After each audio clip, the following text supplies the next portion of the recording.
just going to talk about how to charge up your supercapacitor. If you've got a 12-volt battery charger, then go ahead, hook it up, and make sure that positive to positive, negative to negative. Always a good idea just to take your multimeter and just confirm the polarity before you start hooking things up. That's always a good idea. And once you determine the polarities are correct, the labels are here as well for your reference, then go ahead and get your positive of your battery charger, connect to the positive, get your negative, connect it to the negative, like so. Sparking, sometimes it will spark, it's normal, don't be afraid of it. But if you don't have a charger, another easy way to charge them up and get them up to operating voltage is by using jumper leads. So let's say this is a jumper lead and this is another jumper lead, and the other end is connected to a fully charged 12-volt battery. So what we do is, let's say the supercap, they come to you with little charge. Some of them are 3 volts, some of them are 2 volts, etc.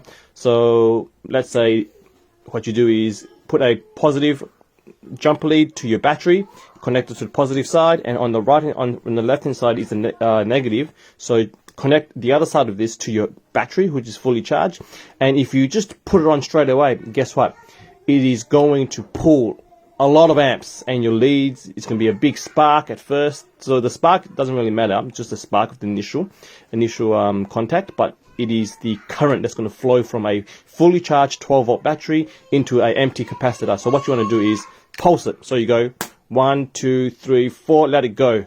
And you would feel that the leads will start to get warm depending what gauge you have. I've got pretty thin stuff, and this stuff is more than enough to charge it up. So all you do is go 1, 2, 3, let it go, and then wait 3-4 seconds, then put it back on again, and then take it off, and you might feel that these things are starting to get just a little bit warm. They shouldn't get hot at all, so nothing's going to burn you, and you keep doing that, pulsing it on.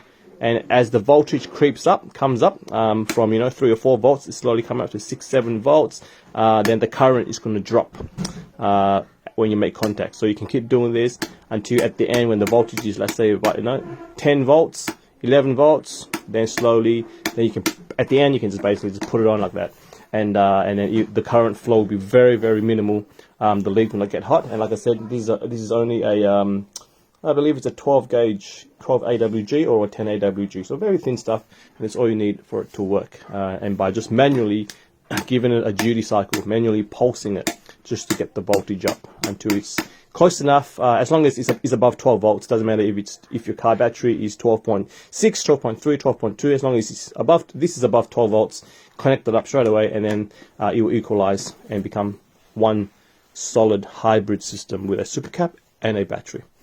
Thanks for watching.